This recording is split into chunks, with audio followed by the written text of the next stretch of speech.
अस्सलामुअलैकुम। आज मैं आपको बुक D2 जिसका चैप्टर 9 है उसकी एक्सरसाइज 9A का क्वेश्चन 4 कराऊंगी। आइए हम क्वेश्चन 4 रीड करते हैं। Find the value of the unknown in each of the following right angle triangle.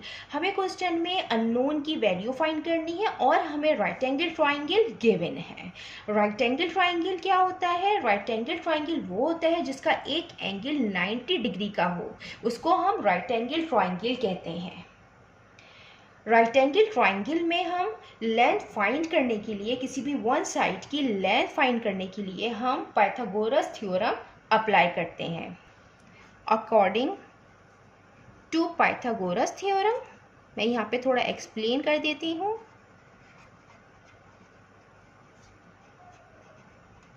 According to Pythagoras theorem, अगर एक राइट एंगल ट्राइंगल है उसमें एक एंगल 90 डिग्री के बराबर होता है और 90 डिग्री के सामने जो लॉन्गेस्ट साइड होती है उसको हम हाइपोटेनियस कहते हैं,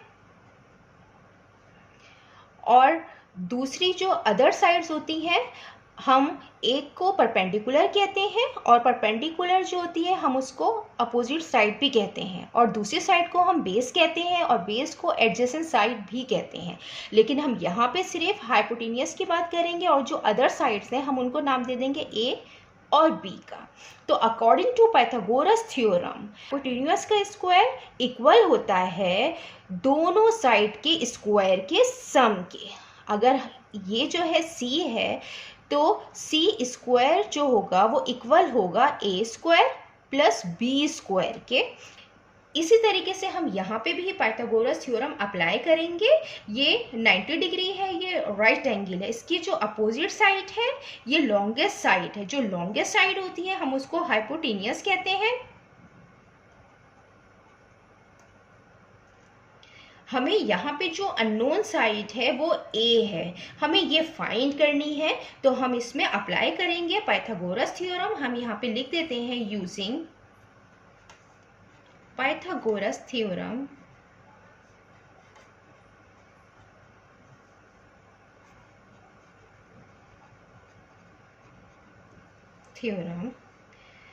यहाँ पे जो लॉन्गेस्ट साइड है वो गिवन है हमें 39 metre.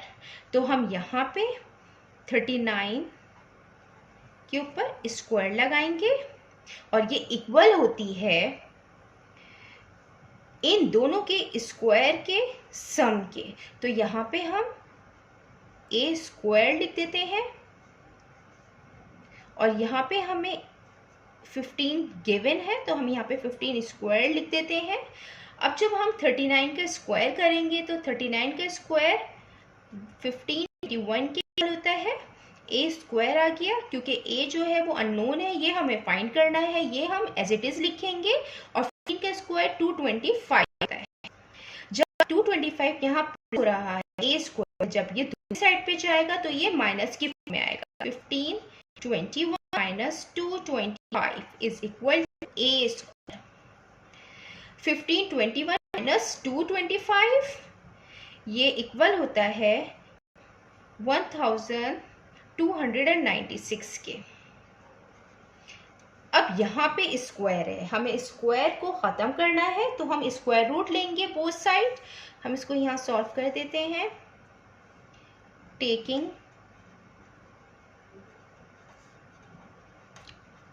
Square root on both side,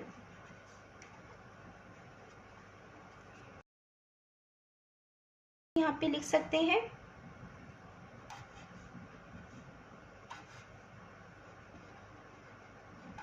इसको मैं यहाँ पे मेंशन भी कर देती हूँ। आप इसको इस तरीके से लिख लें या फिर हम इसको इस तरीके से भी यहाँ पे लिख सकते हैं।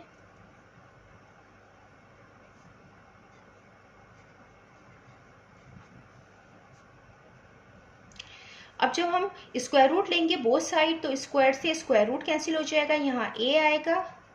और 1296 का जो स्क्वायर रूट आता है ये 36 का परफेक्ट स्क्वायर होता है, तो 36 आएगा इसका स्क्वायर रूट। और स्क्वायर रूट से कोई भी वैल्यू जब बाहर आती है तो वो प्लस और माइनस की फॉर्म में होती है, मीन्स उसके दो आंसर होते हैं। लेकिन यहाँ पे हमें लेंथ फाइंड करनी थी, लेंथ जो है वो हमेशा पॉजिटिव में होती है, तो हम यहाँ पे मेंशन भी कर देंगे सिंस ए ग्रेटर देन 0। अगर ए 0 से ग्रेटर है तो इसका मतलब है कि ये पॉजिटिव में होगी। ये इसका आंसर है। अब हम इसका पार्ट बी करते हैं। ये इसका पार्ट बी है और ये भी राइट एंगल ट्राइंगल है। राइट एंगल ट्राइंगल मैंने बताया है वो होता है जिसका एक एंगल 90 डिग्री के बराबर हो, वो राइट एंगल ट्राइंगल होता है। इसके अंदर जो है राइट एंगल ट्राइंगल की अपोजिट साइड जो लॉन्गेस्ट साइड है वो ये है, जिसको हम हाइपोटेनियस भी कहते हैं।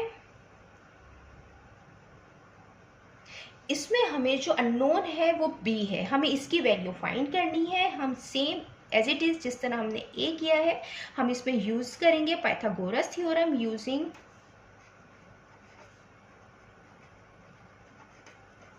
Pythagoras theorem. जो लॉन्गेस्ट साइड होती है हम उसका स्क्वायर करते हैं और वो इक्वल होती है दोनों साइडों के स्क्वायर के सम के। तो हम यहाँ पे b का स्क्वायर करेंगे प्लस 14, ये वाली साइड हमें गिवन है, हम इसका स्क्वायर करेंगे। 19 का जब हम स्क्वायर करेंगे तो 19 का स्क्वायर 361 के इक्वल आता है। यहाँ पे b स्क्वायर आ जाएगा प्लस 14 का स्क्वायर 196 होगा। जब 196 यहाँ प्लस हो रहा है, जब दूसरी साइड पे जाएगा तो ये माइनस की फॉर्म में आएगा। ये हम एज इट इज लिखेंगे क्योंकि ये अननोन है और हमें इसकी वैल्यू फाइंड करनी है। अब 361 को जब हम माइनस करेंगे 196 से तो 165 आएगा b स्क्वायर। अब हमें इसका पे स्क्वायर खत्म करना है क्योंकि हमें b वैल्यू फाइंड करनी है, तो हम रूट लेंगे side taking square root on both sides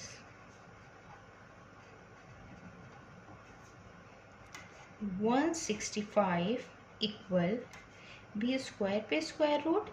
square से स्क्वायर रूट कैंसिल होता है, तो यहाँ पे जो 165 का स्क्वायर रूट आएगा वो आएगा 12.8। इसको हम इस तरीके से भी लिख सकते हैं, b इक्वल है 12.8 मीटर के। स्क्वायर रूट से कोई भी वैल्यू बाहर आती है वो प्लस और माइनस की फॉर्म में बाहर आती है, लेकिन यहाँ पे हम लेंथ फाइंड कर रहे हैं तो लेंथ हमेशा पॉजिटिव में होती है। तो हम यहाँ पे मेंशन भी कर देते हैं since b greater than 0 means कि b 0 से बड़ा है तो ये पॉजिटिव में है। जितना मैंने एक्सप्लेन किया है, अगर इसमें कोई भी क्वेरी है तो आप कमेंट्स में लिखकर मुझसे पूछ सकते हैं। अल्लाह हाफिज़।